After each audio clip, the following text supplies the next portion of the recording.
Dito. May sinasabi ang aking mga kaibigan kanina. Hindi ko alam ang meaning.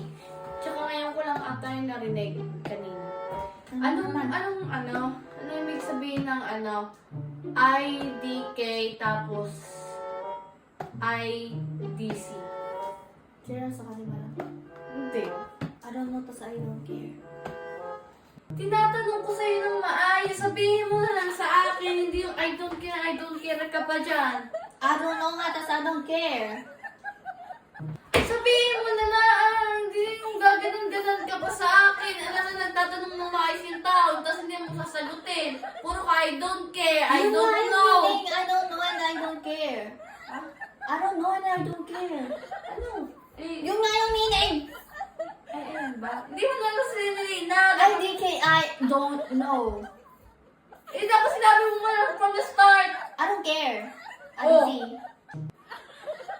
Dapat sinabi mo na. Ang meaning ng I don't know and I don't care is for Ha?